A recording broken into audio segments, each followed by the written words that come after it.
৩২ নম্বরের বাড়িতে ভাঙচুর চালাচ্ছে বিক্ষুব্ধ জনতা।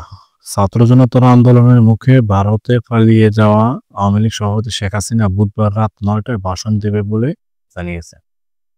তবে অনেকেই ভাষণ দেওয়া হলে রাজধানীর ৩২ নম্বরের অবস্থিত বঙ্গবন্ধু শেখ মুজিবুর রহমানের স্মৃতিবিজড়িত বাড়ি অর্থাৎ শেখ হাসিনা বাবার বাড়ি গুড়িয়ে দেওয়ার হুঁশিয়ারি দিয়েছেন।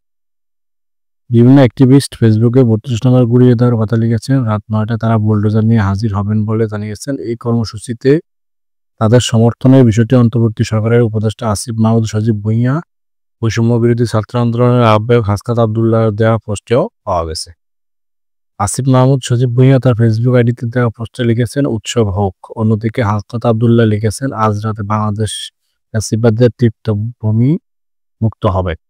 আসিফ মাহমুদ সজীব ভুঁইয়া ও হাসনাত আবদুল্লাহর পোস্টে সরাসরি ৩২ নম্বরের শেখ মুজিবের বাড়ি গুড়িয়ে দেওয়ার কথা না থাকলেও প্রবাসী ইউটিউবার পিনাকি ভট্টাচার্য সুস্পষ্ট করে তা লিখেছেন।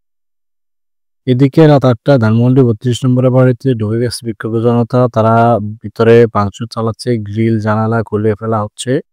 এছাড়া শেখ হাসিনার ফাঁসি চাই এমন স্লোগান শোনা যাচ্ছে। ভেঙে ফেলা হচ্ছে শেখ মুজিবুর রহমানের প্রতিকৃতি। বিক্ষুব্ধরা বলছেন, কিছুক্ষণের মধ্যে তারা বুলডোজার নিয়ে এসে বাড়িটি একেবারে গুঁড়িয়ে দেবে।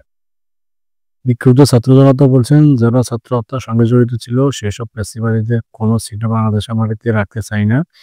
অবিলম্বে শেখ হাসিনাকে দেশে ফেরত এলে তার শাস্তির ব্যবস্থা করতে হবে।